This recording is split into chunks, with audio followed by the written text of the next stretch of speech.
Hey, welcome back once again. This was the long chapter I was talking about.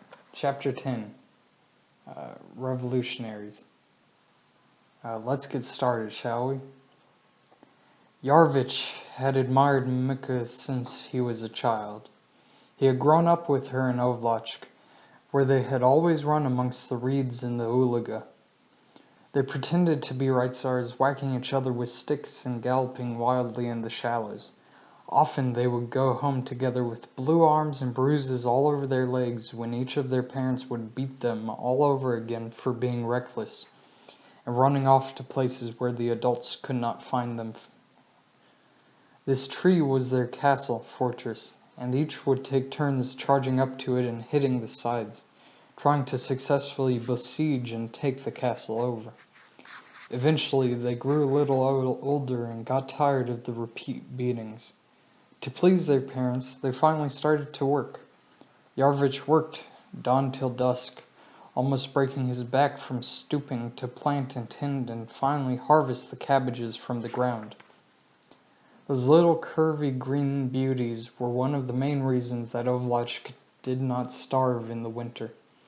He would spend his off days resting alongside Mika at the Ulaga, talking of Reitzars and their Gersog, the liege lord Jandarin.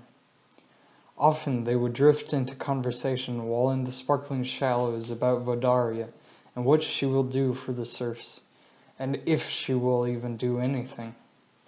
Yarvich always had his eye on Mika. He expected that they would get married one day in the future. Soon, however, whenever she worked on the flowers outside of the tavern, she would always get excited upon hearing the news that the grandiose spice merchant had come to town. Even though he was a halfling, there was an irresistible charm to him.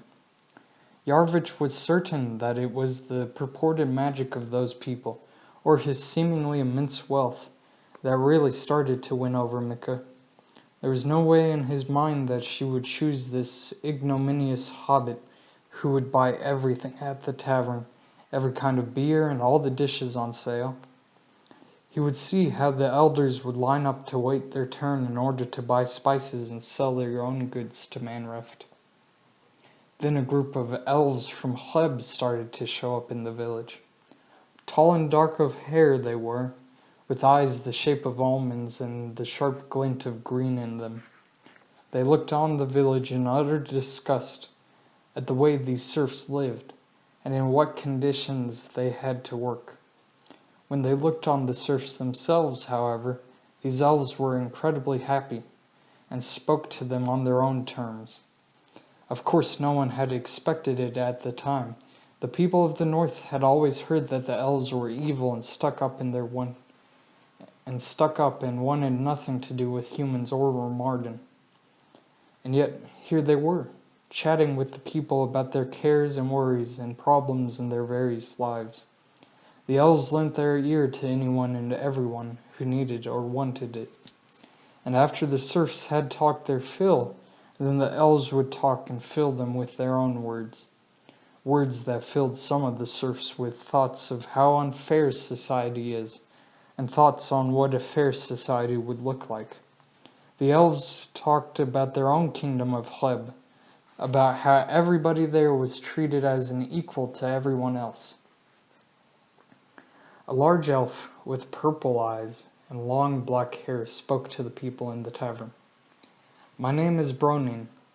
Many of you tonight already know this, but I see many new faces also.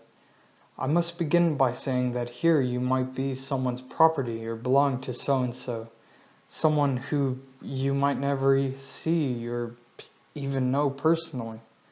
It's absolutely ridiculous. It is one of the most unjust things I have seen in this fair world of ours.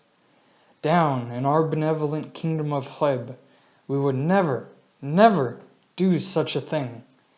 Everybody is their own man. No one belongs to anyone else, and everyone is equal in our Hleb."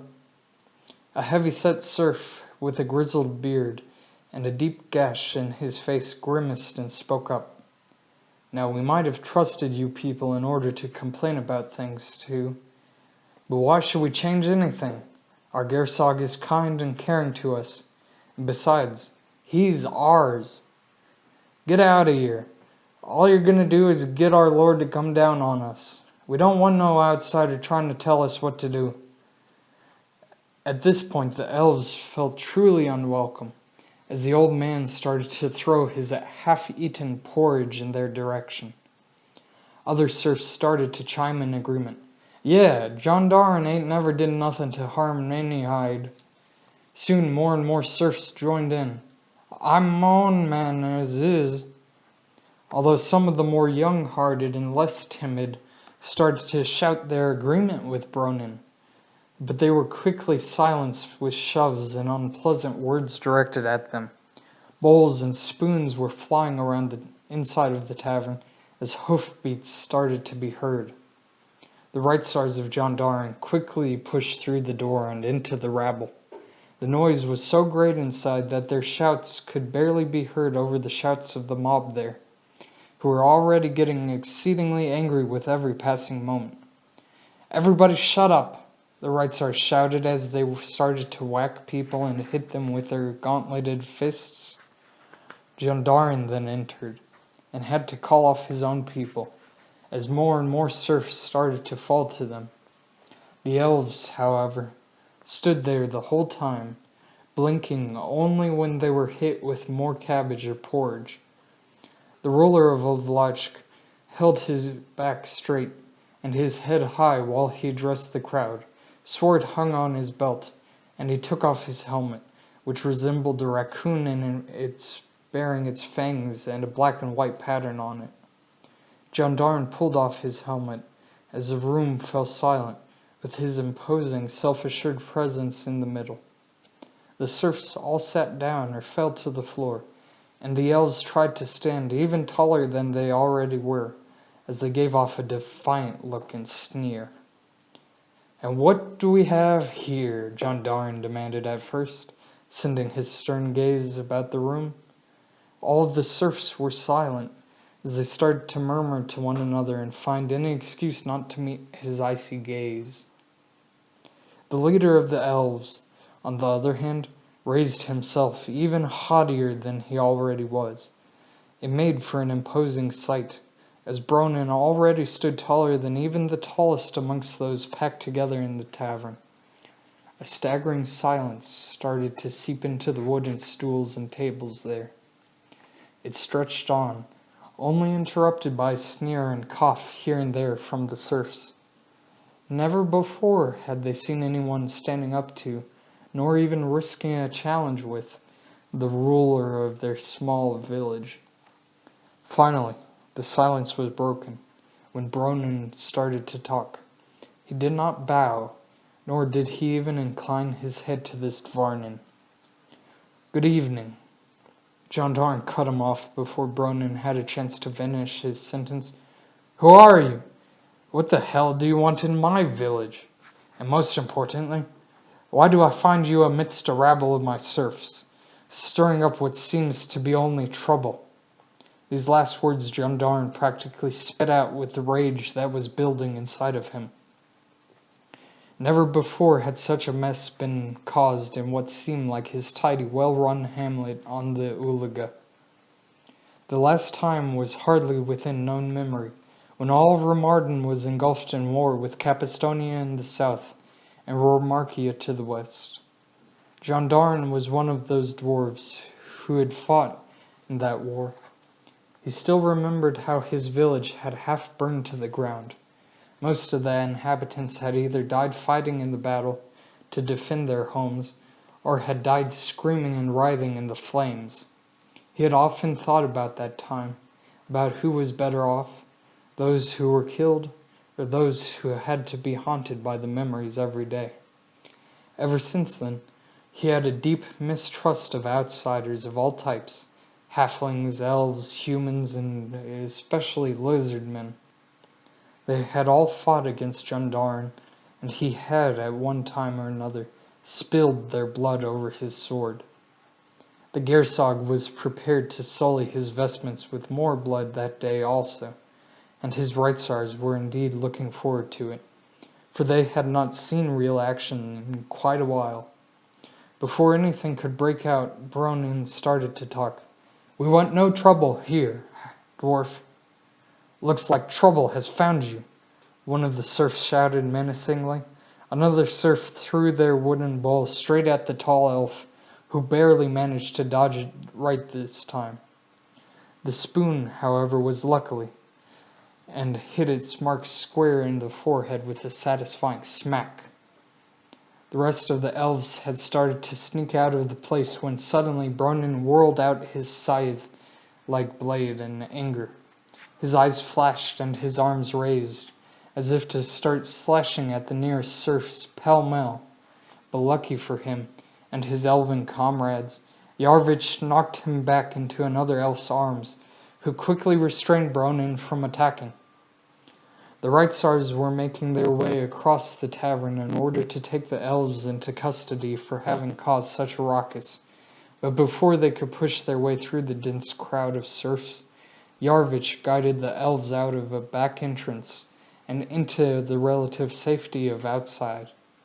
They ran swiftly at the behest of this human serf, and followed him to where their horses were held in the tavern. The elves saddled them and stole feed from the stables, their need being great to escape. Bronin huffed as he towered down on this human who had practically just saved his life, and yet also humiliated him by not being able to sacrifice himself for his cause. Although Yarvich beamed at being the perceived hero for these foreigners, "Not all the serfs are the same, sir. There are those who feel your message and wish every day for a better life than this one. You brought some hope that might come." Bronin softened a bit at these unexpected but certainly most welcomed words. There will be a day to come where the serfs of this world will live of that better life. They will be freed from their bondage to cruel overlords who would use them only for their own gain. It is thanks to people like you that this day will come, and it will come soon. Do not give up hope. Do not give up your life as easily as some of these other serfs might do as well. Stay strong, my brother. And with that, the elves rode off, ever more swiftly, as if the Gersog's men were chasing them. Of course, Jondarn had better things to do than capture some rabble-rousing elves. Inside the tavern it was stiflingly hot, with everyone piled almost on top of one another, like planks being ready to construct a new building. Jondarn and his Reitzars only had caused more lumps of dark black coal to be added to these embers which were set to go off. Since the elves fled, the serfs had no one to throw their porridge and ire onto, and so they turned it onto the Gersog of their hapless little village. Perhaps some of what the elves had said sunk into those thick serf skulls of theirs, or perhaps they just hadn't had a good fight in a while. They turned on each other at first. The big, sturdy fellow in the leather jerkin threw a punch at an equally tubby fellow next to him. The fist was caught full on in the man's gut, as that porridge which he had just thrown down at the elves he now threw up onto that serf. More and more serfs joined the fray, kicking those who were down and punching the remainder who were still standing. Luckily, no one but Jondarn and his Reitzars had any real weapons, and so they flashed them menacingly to anyone who came close enough and brave enough to take a swing. Jondarn could see that this would end badly for all those involved, and instead of stopping it, simply had his men beat down those threatening him, and made good his retreat outside of the tavern. There was a crowd of women and children with their various sizes of noses pressed to the glass, trying to catch a glimpse of who was beating whom, and who was winning overall. Unfortunately for them, no one could really make out what was going on. It looked, for the most part, just bodies riling against one another, with no real winner in the barroom brawl. Most of the contestants were bloodied and wearied by the constant fighting inside. Sooner or later, they all stumbled and tumbled outside. Everyone was limping and clutching at their sides, wheezing as they came out to see their wives and children waiting for them outside. The serf women already had brooms in their hands ready to beat and berate their husbands into submission for acting so foolishly. Many of the men would be out of the working fields for a short span, but still without working. They most likely would not be eating that week. Jandarin was not too concerned with this turn of events. He would still be eating, with his belly full, whether or not the serfs did. The only thing that mattered was that he got his 30% of whatever the serfs made by the end of the month. However, this was in the beginning of that month, so it did not matter to him so much right at that moment. Besides, if anyone did go hungry, then it wasn't his fault. Many of the stupid serfs had gotten themselves into that fight. They should deal with the results themselves. Jandarin, after enjoying watching his serfs do a hearty fistfight against each other, which was highly entertaining, especially for the small village of Ovlachk, where not much really ever happened, his main concern was those damn dirty elves who had come snooping around his domain. Thoughts roiled and boiled throughout his head, such as, where did they come from? Where did they flee to? And who was that serf who helped them? Most importantly, what and why were they in my village?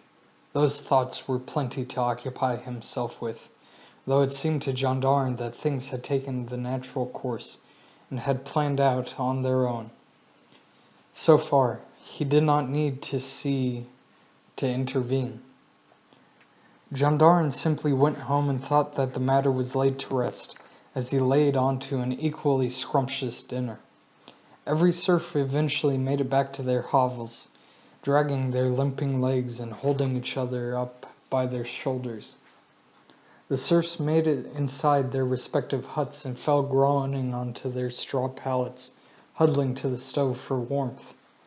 After the fight there was, however, a small group of serfs not too badly hurt, and still with enough energy to get themselves moving, who stole off into the night to Yarvich's hovel.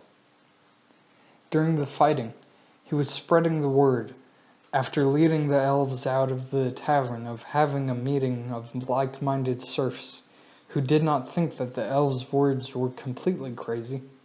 He was able to dodge in and out of the brawl, avoiding being hit by anyone or anything.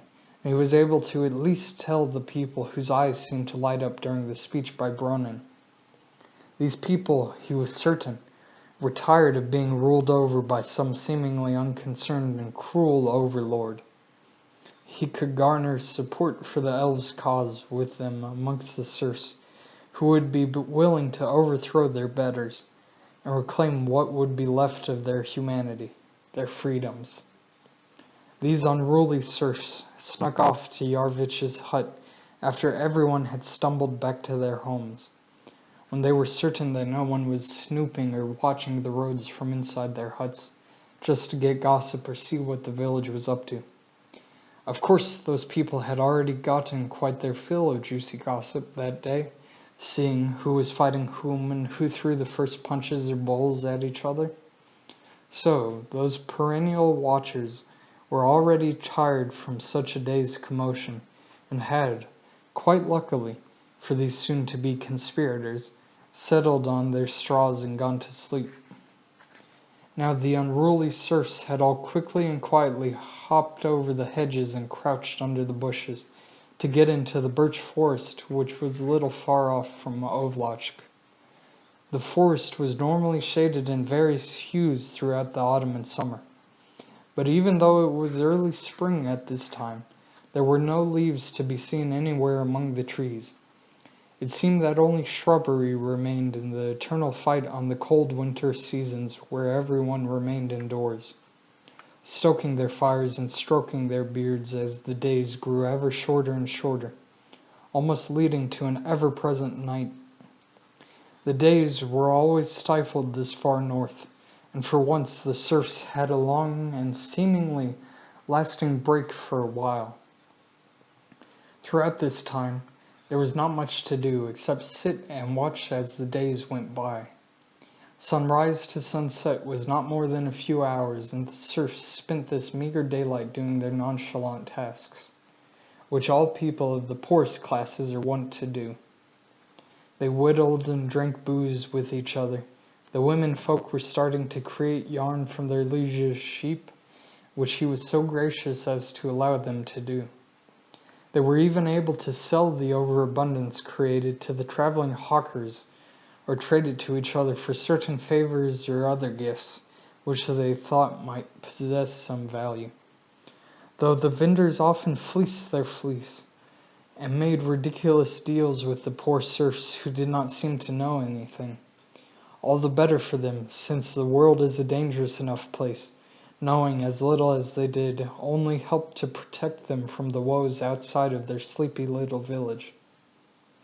Now, Ovlach was a town of unremarkable characteristics, even though it did bear strategic importance, being, as it was, situated precisely on the edge of the large and grandiose Uliga River.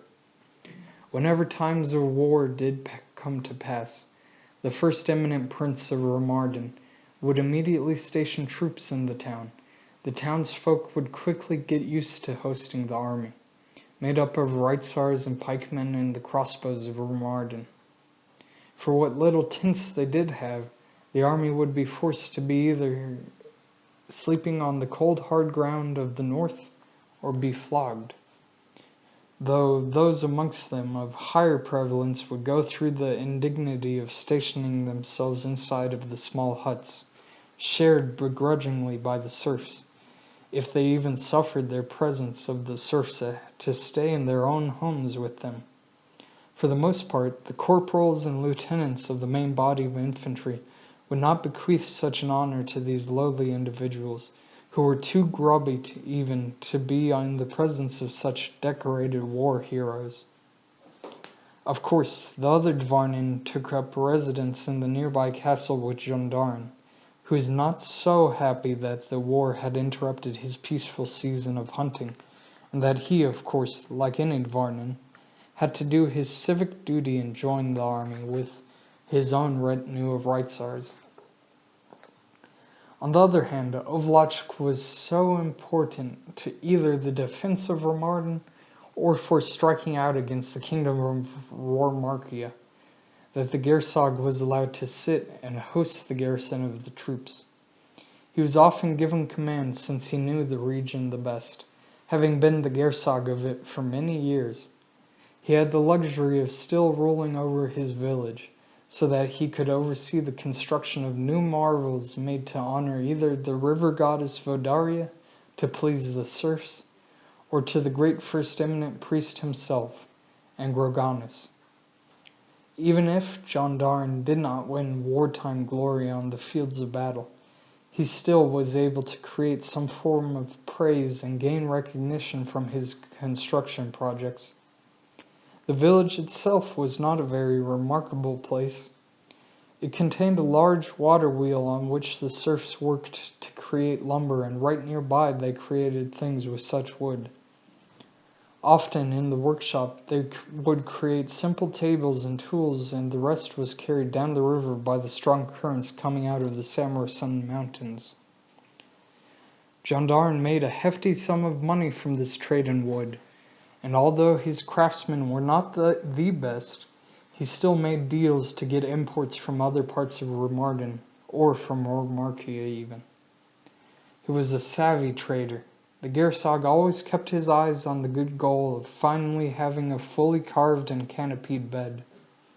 Now, besides the water wheel, the village was made up of a ragtag group of huts and tumbling little cottages, which were mostly made of wood with straw roofs, and there were, every now and then, houses made out of stones piled atop one another, and thatched also with hay. The tavern was really the main attraction that the village could boast. It was known as the Bleeding Sheep.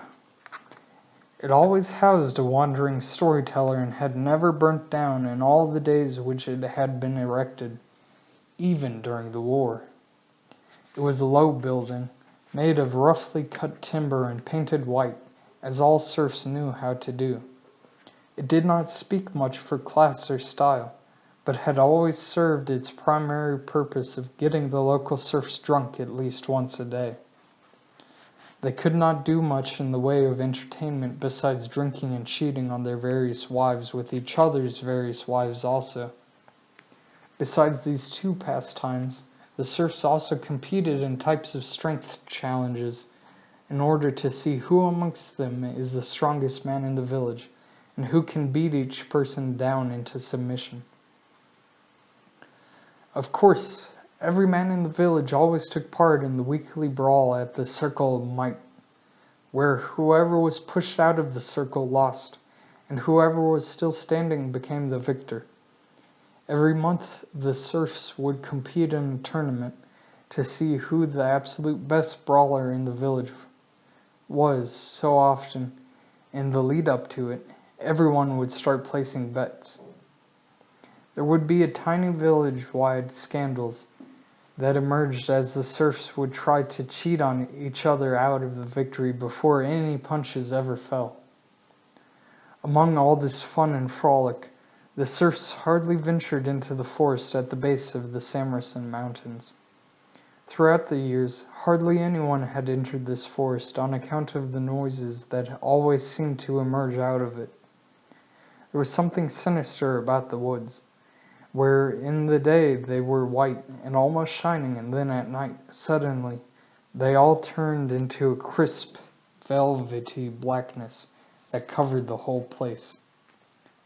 There were reports told by the serfs and amplified over the years of wild howling in the forest and children's laughter and crying, which in itself would not be too troubling, except for the fact that the denizens of Ovlach barely had enough children to replenish the village when they died.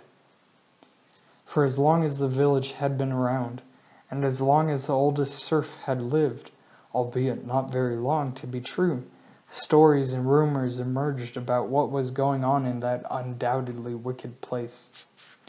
None of the serfs dared to enter, until one year an old hermit emerged from the dense birch forest and swore on his life that nothing untoward was going on there.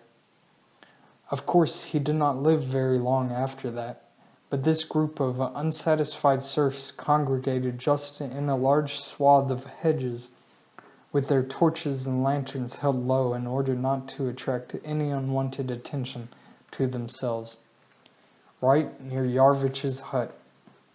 There was a surprisingly sizable group of these disenchanted serfs who were interested in spreading and learning more about what the elves from Chleb had been talking about.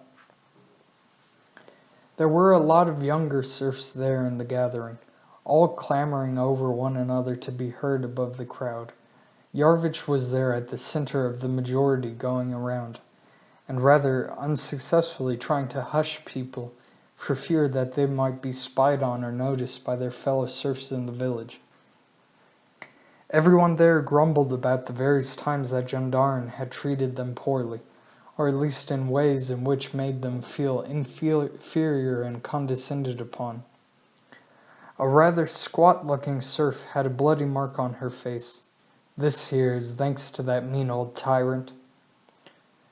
Her breath making those listening gag from the smell. He didn't like me spot of beauty that was marked on me, so he ordered it to be torn off. 'Twas a blight for him to look at, he said. That evil man. Another man, who had to cough up a thick bit of phlegm before talking, said, That damnable piece of filth came to my wife the day of our wedding and had his way with her. He spat out these words like his phlegm before. That bastard said something about his rights as a Dvarnin in Gersog. He needs to pay for it.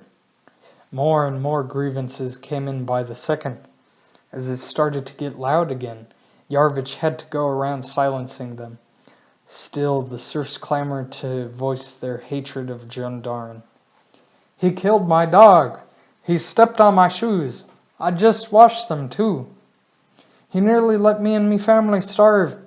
Yarvich quickly found a stump and spryly hopped up onto it, waving a torch around in order to get everyone's attention. "Quiet down, people, quiet down. What the elves said was true, but we have to be more organized for things to work out well for us. I know everyone here, and you all know me too. You can trust that we can all trust each other. But still, there are those of us that see Jandarin as a father figure. Those are the folks who are asleep right now, while we, the true people of Ovlach, will retake the village for the people of this world who have equally been oppressed like us. First, we have to remain quiet. If anyone of that old traditional type would find us out, then that damned tyrant would come down on us as a force to be reckoned with. We must work in silence for our own good. Chleb might be far, far to the south, but that doesn't mean they won't get here soon. The elves told me that before they fled that they planned to bring an end to the oppression of tyrants like Jandarin quickly. And only with our help can they do this. So quiet down, good folks, and stay quiet for the good of all here. No one wants to get the whip, and no one here wants to have any more attention on them from those Reitzers." The crowd was able to contain itself throughout the entire diatribe of Yarvich, and for good reason. Noises were coming from the village of Ovlach, where apparently people were starting to stir, since there could be heard at the beginning of the meeting such wild noises from the forest. The good wives of the village had started to realize that their husbands had not come home after the brawl in the tavern, and there were some young folks missing. They simply shrugged their collective shoulders and continued on with their nights of singing the children to sleep, and making sure that the kids did not play in the birch forest for fear of goblins, werewolves, and all manner of nasty things. They were sometimes used to their husbands not returning after a long day out in the fields. Just assumed that the tired serfs went back to the tavern for more vodka, or had the sneaking suspicion that the men must be all at another lover's house. Sometimes this resentment broke into the open outside of the home. Often a spat would be caused from the couple fighting. It was not so pleasant when that occurred, but it was highly entertaining for the rest of the village people to sit there and watch the two of them go at it in a heated row. It was especially comical if the man did have a mistress, and she was there amongst the crowd of onlookers to secretly throw in weapons for the unhappy two to use if things did get even more serious. Several Reitzars patrolled the village once the sun went down in hopes of catching someone in the midst of thievery or any other nefarious behavior, so they could quickly and sternly carry out their judgments with the edge of the sword or the lash of the whip. Each of them carried a torch that shined very brightly in the deep, early spring night. It was like a self-contained and controlled sun which they swung around in order to see.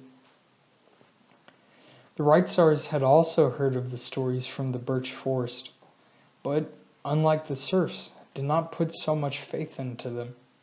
Still, they were wary of adventuring out at night, especially far beyond the outskirts of the warmth and comfort of the village. Their jobs were nice, simple, and easy. Keep the serfs from bothering Jandarin too much, and keep the peace in the town. Quickly for them, their presence enough was often good to deter the serfs from getting too antsy, and the serfs tended to dread these heavily armored people who strode as if the entire village belonged to them. The Reitzars lived behind the wooden walls with their ruling Gersog, who they had sworn fealty to, and in sturdy wooden houses beside Jandarin's stone castle. It was not so much like any old grand castle that the traveling spice merchant Manreft had seen before, and it was absolutely no comparison to the magnificent walls and castles in the capital city of Remardan, Ostanovka. It was a squat little castle, very sturdily built and made to withstand attacks of any size. It was designed in mind for keeping the border safe. It had large storerooms beneath the ground, which were full of stockpiled food and arrows and jars of oil to be thrown and set on fire at will. The wooden palisade on the outside was in the process of being upgraded into that of an even more resilient stone one after the war, where the Remarkians were able to partially burn down and chop down a section of the walls and break through, though the defenders were never truly defeated at the castle, withstood the continuous barrages. In addition to the Reitzars, who were in the retinue of Gendarme, there were also those who had come to the village in order to recruit serfs for the war effort. Gendarme was dragging his feet, mobilizing his own troops to the new movement created by the first eminent Prince Kolovab. Besides, he did have a special exemption for being on the borders of Romarkia. If he left with all of his men to fight the supposed threat, then who would be left to stop the trading kingdom from simply waltzing over the Ulaga River and claiming the territory for themselves? Not many serfs joined up with the army, since they were quite comfortable with their lives in Ovlachk. Even the serfs who held grievances against Gendarme knew it was a better life than being a soldier in the first eminent prince's army. Have the dwarves watch you from afar or keep a close eye on you, making sure that the serfs were following orders and marching in step-lock line with all of the other soldiers. Besides, it was better for Gendarme to keep them on his land and keep them from either dying or being mangled by whatever was happening, for that way he would ensure a prosperous crop every year, and the flow of logs continuing down the river to make him rich. The group of serfs out in the woods made swift their plans, hoping to bring down their overlord Gendarme and instill the village freedom and equality for themselves. Luckily for Yarvich, there was a perfect opportunity to bring down this tyrant. His eyes blazed as he spoke these words. We all know of the wedding plans between that rich halfling and sweet Mika. We will surely all be invited, since people with that much wealth must always show it off to us who have nothing. Well, now it is our time to make him have nothing. I say we plan an attack during the wedding celebrations. Those bloated fat cats will never see it coming. We'll make them all suffer for the ills that have been caused to us. Smelling of old sweat and stinking of sour cabbages, a young serf strode up to Yarvish and pushed him aside. And how are we going to do this? He demanded in a self-congratulating tone, with his half-smile baring his sodden yellow teeth. All our heads are going to wind up under the boot of some high and mighty dwarf lord who thinks it's about time to put it down with all his serfs. All's this going to do is get all of us killed, you blasted idiot. Other serfs started to mumble in agreement to this strange young man's words. It held the simple truth to the most of them. Either they would die from old age or die in this seeming rebellion. Yarvich stood his ground in the face of these searing words uttered by the foul-smelling serf. You all have seen the king's Reitzars pass through Ovlachk. There's some fighting off in God knows where, and they've promised amnesty and freedom to all who sign up. We just have to ensure that no one talks once they pass through the town again. If any of you have any doubts, then just join up. Even that stodgy old dwarf sitting all high and mighty can do anything to you. He won't be able to do nothing to you at all if you join the army. But instead, we'll steal their weapons and kill them all. With this last statement, Many of the younger, more idealistic serfs there raised a faint cheer at the brilliance of Yarvich's plan. Of course, the older serfs had problems with this plan of action. They raised a great grumble about it before they were shut up by the jeers and leers of the now exuberant youths. The plan of action was finally settled when Yarvich started handing out passwords to the crowd, so if anyone had any doubt as to who was a part of the conspiracy, then they could be reassured with the impending word, which was Bronim, the name of the leader of the elves. This was their password. Then he started to organize the serfs into little groups of 3s and 4s, with them sharing what they could use as weapons. A woodcutter's axe here, a pitchfork there, some scythes, among other utensils of a somewhat benign nature, which could be turned deadly. With the army recruiters moving through the village now, there were still plenty of weapons that were left lying about when they made camp. The aggrieved serfs were able to sneak in and take some of the more evil-looking bladed instruments. Even halberds were stolen by these serfs, where there was an extra 1 or 2 simply lying around, and gifts-arms taken also to get the advantage of reach on any Reitzar who stood in their way. The army made a camp on the outskirts of Ovlachk with the exact dwarven precision that one could expect from them. Though they were not in any serious danger, as they thought, they still had the soldiers construct embankments in a tight little circular fashion, and they made stakes out of the birch woods that they could find, and promptly stuck those into the sides of the fabricated hill to dissuade any who would try to attack them. Yarvich was the one who undertook the task of stealing these weapons upon himself, as he did not want to risk the lives of anyone else in the conspiracy. The night was dark, and the air was pregnant with the impending theft.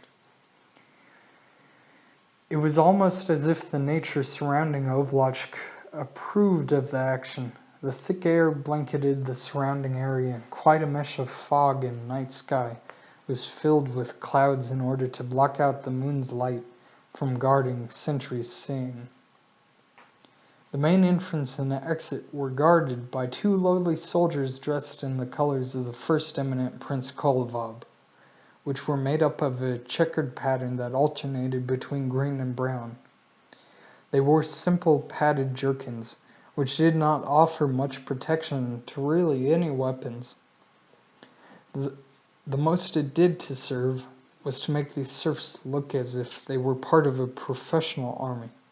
But even this had a lackluster effect on them, as their hair still grew out, and the only thing the dwarves' field sergeants carried and cared about was the monthly shaving of these human beards in order to keep them humbled and away from their own dwarven traditions. Still, these soldiers had on them a gisarm for each of them, and kettle helms which were typical for men in their positions and rank. Of course, light blazed around the camp entrance, dispelling any would-be trespassers from entering via that direction. Yarvich knew this exactly upon his first glance at the situation, and even though the fog swirled about and was thick in some places, he still knew better than to risk a sneak through the main gates of a military camp. All that Yarvich was armed with was his simple kitchen knife that had seen many a precise battle against those hardened cabbages out in the field, which he plucked up for dinner. He made a quick circle around the camp, just to make sure that there were no other guards lurking about. Gendarmes Reitzars had gone to bed about an hour or so earlier, seeing that the village would be in good hands with the army setting up camp there. This evening they had not been so much out on the prowl for a neck to wring or another serf to discipline, as the fear of superior force and training was there in embodied fashion in the shape of those recruiting men, and sergeants of the army who would not have stood such a thing. The army was the instrument of the crown, and therefore had priority in dispute over local, often uppity Gersogs, even on their own lands. Yarvich saw no sign of anyone patrolling on the outside except for some more privates going about the village streets, making the rounds, visiting the houses, looking or extracting handouts of any type that was satisfying to them. Yarvich had always climbed trees when he was a young lad, playing at being a Ritzer with Mika. So he was fairly good at it, and had grown up into a strong serf farmer with great upper body strength.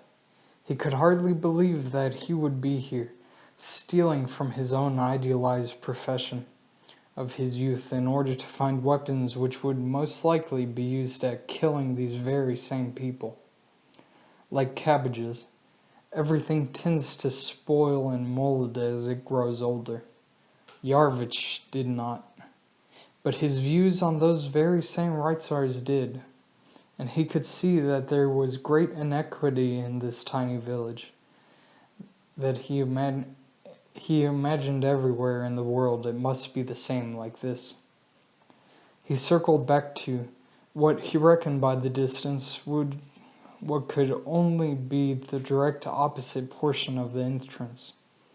It seemed that one of the darkest spots in the entire world at that moment was there, where the mists of fog were swirling in beautiful cylindrical patterns and no light seemed to penetrate. The stakes were made out of a diverse mixture of thick and thin beams of birch, which were sharpened into deadly instruments of defense. Yarvich placed his foot on the one nearest to the ground, and tested his weight upon it. After figuring that it would stand, he reached his hands up to grab the sides of the next nearest lowest stake in the earth. He wrapped his hands over it, preparing to lift his entire body into the air and up upon it. He did this with simple ease, though getting a splinter or two caught into the callous flesh of his hands. There was not too much to go, and birch after birch he climbed the levels of trees limbs until he reached the top of the makeshift ramparts. At the top, Yarvich could see this concise army camp laid out in a very precise manner.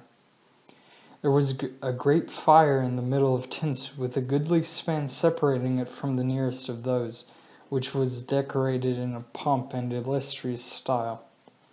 It was the most cleanly of all those, and there was a tremendous totem to the main deity of Remardan, and all the dwarves of a plump, grandiose dwarf, with a beard down to his feet, which was covered in golden plates.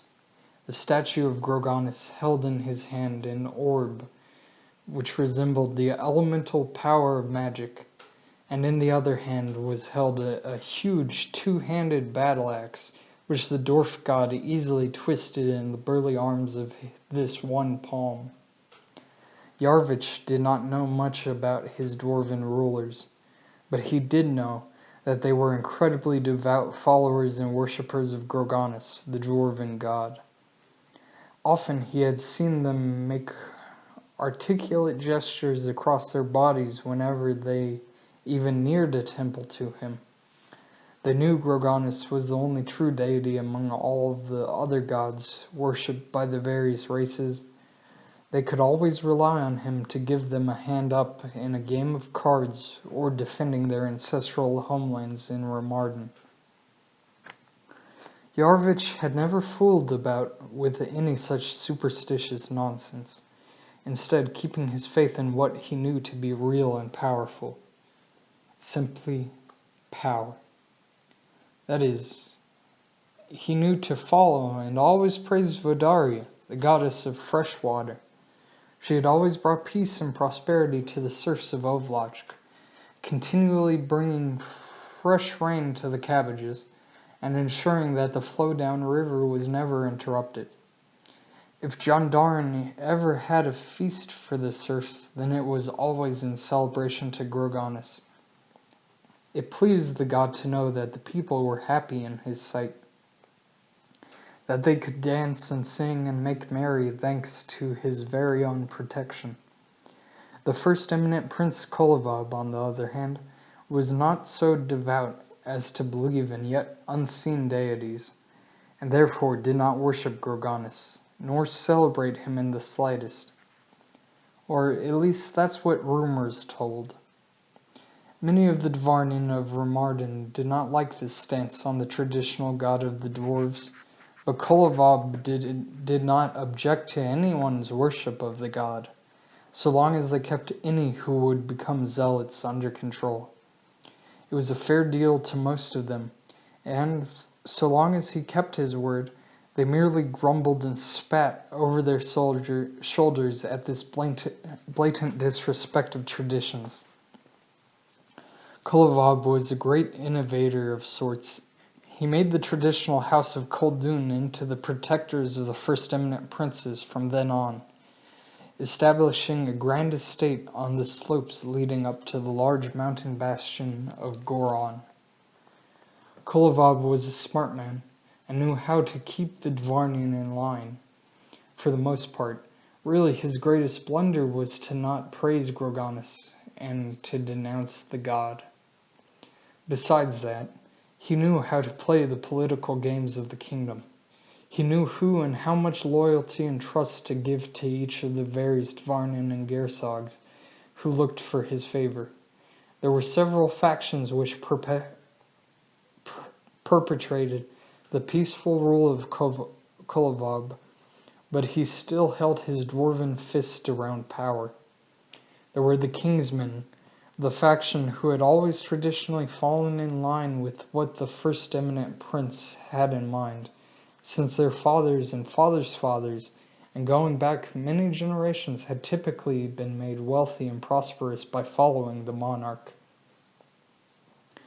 This group of rich dwarven nobility tended to have the strongest say in the dwarven Nestrital, which is the Remardan chamber of making decisions and advising the first eminent prince. The next group of Dvarnin were known as the Umniki, the thinkers and innovators and intelligentsia of the ruling class of dwarves.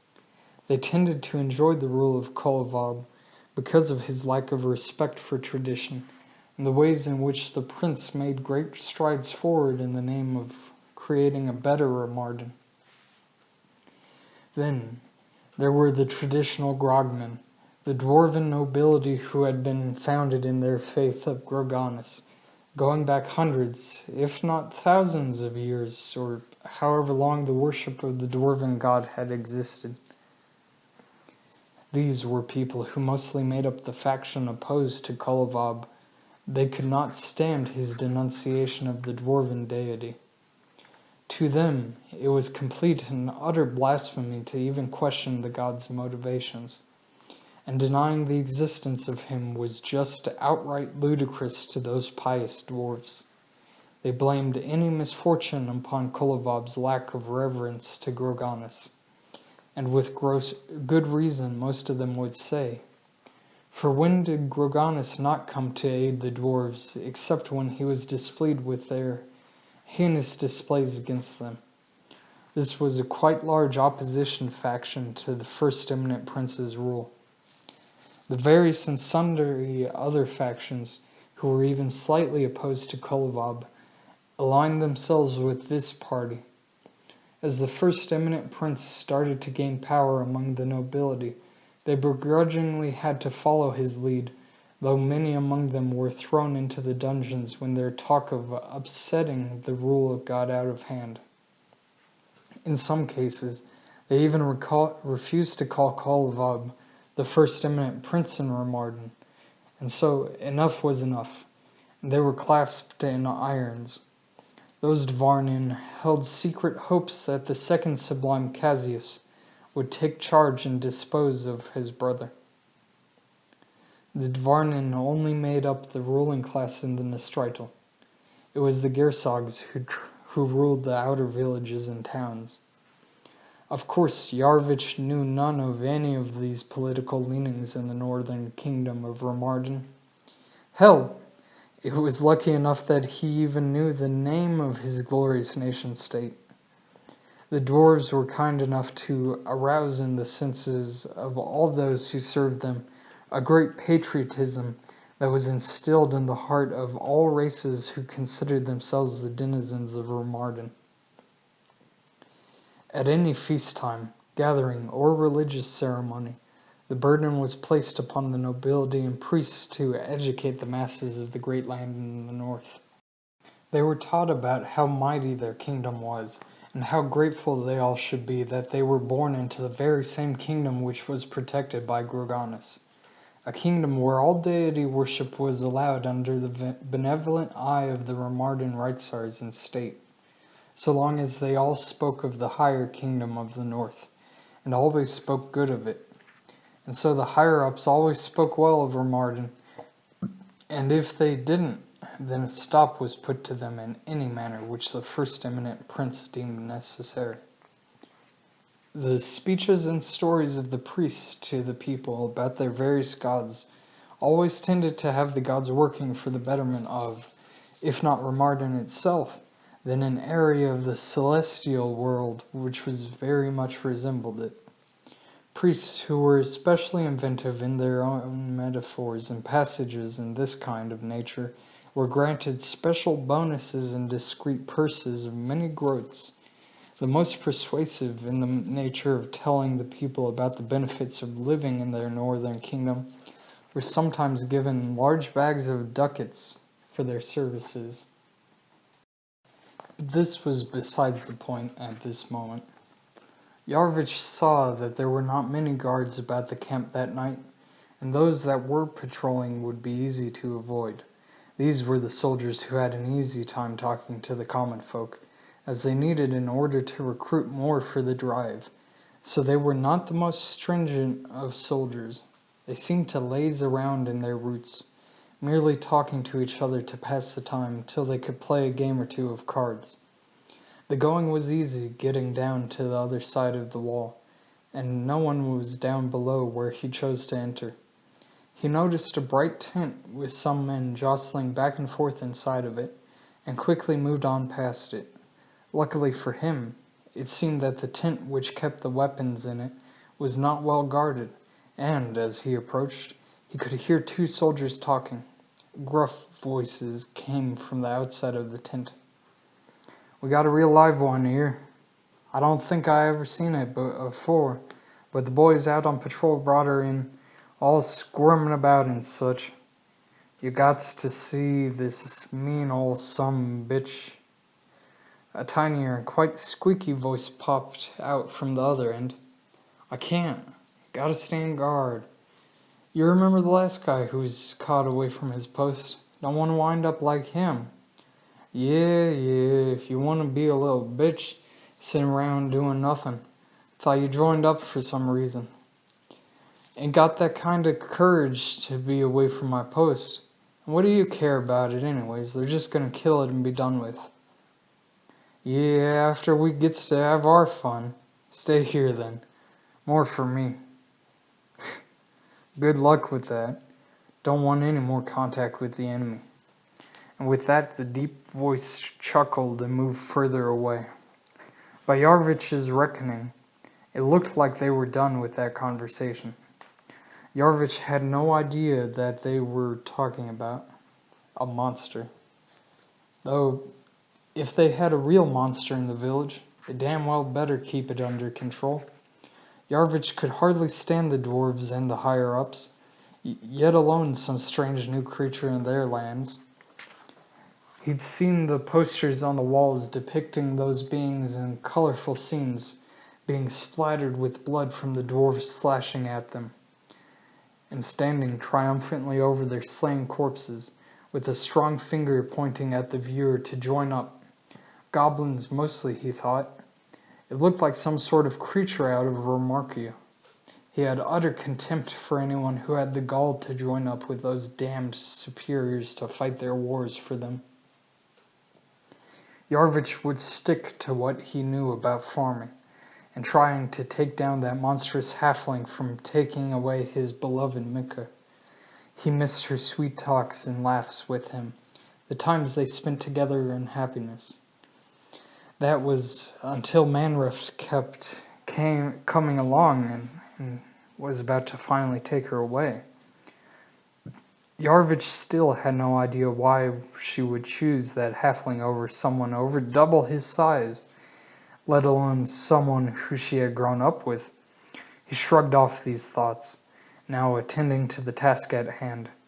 The guard sat alone in the tent which held all the armaments for the company of soldiers stationed there. The guard was staring out at the other tents towards the center of this one, as this was near the wall. So Yarvich did not have to go far to find the weapons he needed.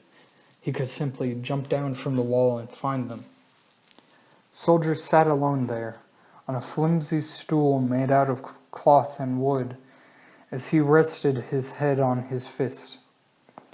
Obviously, this soldier had spent a long time sitting there as was, and so Yarvich did him a favor when he went up with his club and whacked him on the head. Yarvich took special care to make sure that it was not a killing blow, and luckily the helmet did not ring out too loud when it hit. The soldier slumped and fell over the stool. Yarvich grabbed his body to let him down slowly, so as not to let his armor make any noise. Inside the tent, the glow glowed softly from the torch in the middle, and shined its light around where there were spears lined up stuck into the ground, and thrown on piles were pikes and gisarms. Yarvich grabbed several pikes and spears and hoped the implements wouldn't be missed by the other soldiers. It was a bit of a hassle as he rolled them outside the back of the tent. Suddenly, steps seemed to approach from the other side towards the middle. "What do we have here?" A tall man wearing a dark emerald cape came swaggering by, shouting at the turned-over body of the soldier on duty. "A soldier? Lying about on duty? I hope to never see the day." He kicked the slumped body in the ribs of the soldier on the ground, as that soldier gave a splutter and woke up. "Captain, I was just watching my post when suddenly I blacked out." "Sure you did, soldier. You can call me the consort of His Eminent Prince himself." "Ha!" Captain gave a short laugh at his own joke. "Been having too much vodka, have we?" "No, sir. I would never be drinking on duty. I don't know what happens, sir." "Of course you don't. Soldier, follow me." The captain commanded, and this guard obeyed, obviously ever ready to please his upper masters. Yarvich listened intently at the whole exchange in grim silence while the two spoke to each other. He let out a sigh of relief as the footsteps dissipated into the night towards the center of the camp. He was surprised a bit to notice that the captain of this company was a human. He always expected to be led by the dwarves in everything, especially including warfare. There were those serfs who did believe in what they were told about Remardan, though. Those poor saps readily joined up at the sight of the armored dwarves and their war banners. Yarvich quickly rolled some spears and pikes out under the tent's backside towards the wall and rolled himself out with them. He made a night owl's noise, and soon after another resonated back from outside the walls. A small group of serfs were organized there, just waiting for Yarvich to throw over the weaponry. He did just that. With little noise, all the arms were over the walls, and in this tiny, angry mob's hands soon enough. Yarvich made to scale the walls over again to the safety of the exterior, when all of a sudden he heard a blood-curdling scream rise up from the camp. A familiar voice, that of the guard of the weapons tent, raised up in a scream. "No! No! Keep that monster away from me! We should be fighting them, not feeding them!" And with that last word echoing in Yarvich's ears, a scuffle was heard from the middle of the army camp, ending in that final shriek. He didn't want to think about it, and quickly hauled himself over the barrier to the safety of the outside world. The serfs moved fast, going to the forest at their designated meeting spot, where the birch trees provided the most cover. They dug a grave and threw the weapons down into it in case anyone went searching for them from the army. The next day, the military camp was out in force, recruiting any serf who would join up, regardless of age or height. They were willing to take anyone in whose hands they could place a spear and shield into it to defend the homeland in order to keep these monsters at bay. The missing weapons had luckily not been noticed. The soldiers marched through the streets once again, showing off their sparkling might and armor in the morning sun. The captain, with his green cape flowing in the wind, headed the column of soldiers, marching along the dry dirt road. They set up a wooden table at the inn near the tavern with a quill pen and paper to take any new recruits who decided upon joining. Unfortunately for them, not many people seemed to appear in order to join this well-formed and beautiful-looking army. The captain was greatly vexed at this outcome, and after a long day of sitting and drawing no crowds, decided that it was time the army company moved on to recruit at other villages in their kingdom. With the exodus of the army group from Ovlachk, the angry serfs knew it was almost time for them to strike at Manreft. The wedding was coming up. The village was moving like a busy anthill, ready to serve this rich halfling. They knew he would be much more generous with the wedding, so many of the village folks started trying to sell him their wares. It was things like knitted scarves, sweaters, and other assortments of clothing. Some carved wood as well, in the forms of various shapes and sizes such as the gods or the eminent prince or just plain soldiers from the army for his yet-to-come children, who they all hoped would wind up with the genetics of their mother and turn out human. Though human in their day and age in Remardan was not as welcome as the child would probably become in serfed once the protection and wealth of their halfling father left off. The village was in a celebratory mood, with women and children running about and enjoying their free times in the afternoon with the merriment that was brought with such an occasion. Everyone seemed happy and content with their lots in life, though this is when Yarvich started to call the meetings of his conspiracy more and more frequently, as the day of the wedding and the start of the main celebrations drew near. There was plenty of cheer in that village, so no one could have realized or even have conceived that there would be such vengeful serfs in the tiny place. The serfs of this conspiracy always met under moonlight, at night, and with covered torches now to decrease the chances of discovery by the authorities. The army may have been gone, but that didn't mean they could not move about unconcernedly. The Reitzars still patrolled the village, even with the ongoing wedding. The opportunity to get rid of Jandarin was too much of a salacious snack for the peasants to ignore.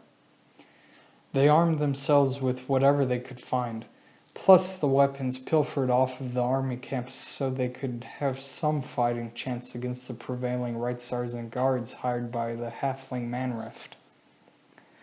The army had torn down their palisades and tents when they left, so there was nothing in that space besides a green field now where Manref set up his own tents for the wedding. During it, the serfs had much fun watching the activities of the other guests and eating and drinking their fill, though there was some talk as to why certain serfs were not there to celebrate and enjoy the merriment along with the others. But those talks were quickly brushed aside by the excitement everyone was having at the party. Yarvich had every entrance and exit of the tents memorized, so the fair serfs could have every advantage they could get a handle of. They certainly thought they needed a bit more than just the element of surprise. The wedding festivities had gone extra long on the third day of celebrations, and so he called a meeting of the conspirators together in the middle of the night while the party still went on. The serfs dug up the spears and pikes gained on the daring night heist done by Yarvich. When everyone was properly set up and equipped, they looked like a sorry lot, especially in comparison with the army company that had previously rolled through the village. They were missing teeth, had long scraggly hair and beards, and none that could be seen had any visible armor, just the simple serf garb of mottled grays and browns. Yarvich lined them all up. He had been waiting for a long time for this day to finally arrive. Most of the serfs knew his specific reasons for wanting to take down Manreft and agreed with him. Most of the village had always seen Mika and Yarvich grow up together and had just simply assumed that they were going to get married eventually. Talks between him and her parents were even underway, as that detestable halfling snuck in and wooed her way from him and gained the parents' hearts with his offer and wealth. The other serfs that were there were damn tired of the status quo in their lives. They had been people who were personally victims of Jandarin and his Reitzars, who were just jealous of the wealth which seemed to be flaunted around by Manreft. In every case, however, they all were there, ready to take action against the prevailing order in their village and change it for what they thought was going to be better. What that better future was, no one knew for certain. Each of the serfs had garnered ambitions and ideas on how to make the world a better place in one form or another. More importantly, they were all ready to pick up arms and fight for this future. This rabble may have been small and untidy as is, but Yarvich was damn determined to create in them a pertinent foe against tyranny. He had been training with them every other night prior to this action, getting each individual ready for what was to come. They might face indignation and hate from their neighbors and death from the Reitzars, so he had made sure to prepare them for any eventuality. If these serfs succeeded, then they would be facing an entirely different world at the end of the day. The serfs always drilled hard whenever they had the chance to meet up and do so. Yarvich saw to that, and made sure to get them moving and sweating fighting each other. Techniques with the spikes and spears and axes were thought to be relatively straightforward, but the more training the better for them. Yarvich was no drill sergeant by trade, though he took on the mantle of leadership willing to fight this tyranny. From his time as a child playing at being a Reitzar with Mika, he had watched the actual Reitzars in their training, and had somewhat memorized their ways of doing battle. Though they fought with maces and war axes, Yarvich could easily apply that what he'd seen to the realm of pikes and spears. A thrust here, a swing there. It was simple enough to get the serfs in line doing what he wanted.